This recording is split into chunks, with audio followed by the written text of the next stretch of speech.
ସେଦିନ ଫୋନ୍ ଆସିଥିଲା। ପୁଅ କାଶ୍ମୀରର କୌଣସି ଦୁର୍ଗମ ଅଞ୍ଚଳରୁ ଫୋନ୍ କରିଛି। ସତେ ଯେମିତି ଖୁସିର ଏକ ଅନାବିଳ ମୁହୂର୍ତ୍ତ। ଘର ପରିବାର ମା' ବାପାକୁ ଛାଡ଼ି ପୁଅ ଯାଇଛି ଯୁଦ୍ଧକୁ। ଦେଶ ମାତୃକାର ସୁରକ୍ଷା କରିବାକୁ ଯାଇ ନିଜ ପ୍ରାଣବଳି ଦେବାକୁ ପଣ କରିଛି। ହେଲେ ମା' ମନ ପରା ସମ୍ଭାଳିବ କେମିତି? ଏମିତି କେତେ କଥା ମନ ଆଇନାରେ ଝାପ୍ସା ଭାସି ଆସିଲା ବେଳକୁ ହଠାତ୍ ଘୋର ଗର୍ଜନର ଶବ୍ଦ ଆସି ସବୁ ଭାବନାକୁ ଭାଙ୍ଗି ବାସ୍ତବତାକୁ ଫେରାଇଦେଲା। ଶବ୍ଦ ଶୁଣି ଚମକି ଉଠିଥିବା ମା'କୁ ପୁଅ କହୁଛି, ମା' ଏଠି କାଶ୍ମୀରରେ ପ୍ରବଳ ବର୍ଷା ଆଉ ଘଡ଼ଘଡ଼ି। ଭାବିଥିଲା ମା'କୁ ଭୁଲେଇ ଦେବ। ହେଲେ ମା' ଜାଣିଛି ଏ ଶୀତ କାକର ପୌଷ ମାସରେ କାଶ୍ମୀରରେ ବର୍ଷା କୁଆଡ଼ୁ ହେବ।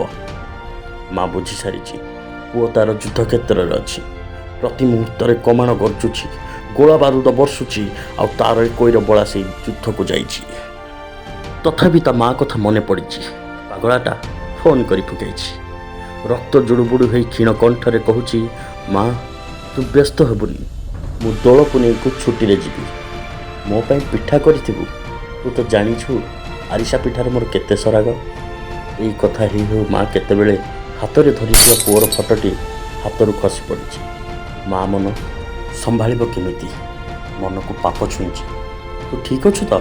ସତ କହ, ତୋ ଦେହ କେମିତି ଅଛି? ତୁ ତ ଖାଇବାରେ ବହୁତ ଆଙ୍ଗ ଦେଖାଉ।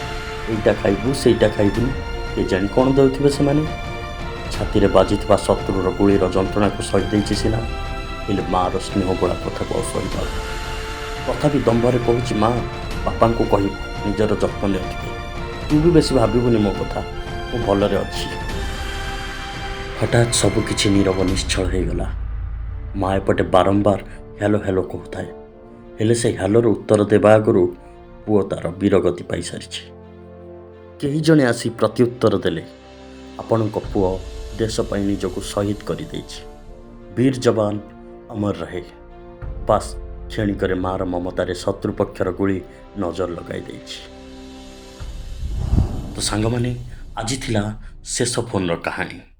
ଆପଣମାନଙ୍କୁ ଏ କାହାଣୀ କେମିତି ଲାଗିଲା ମତାମତ ଜଣାନ୍ତୁ କମେଣ୍ଟ ବକ୍ସରେ, ଏବଂ ଆମ ଚ୍ୟାନେଲକୁ ସବସ୍କ୍ରାଇବ୍ କରନ୍ତୁ।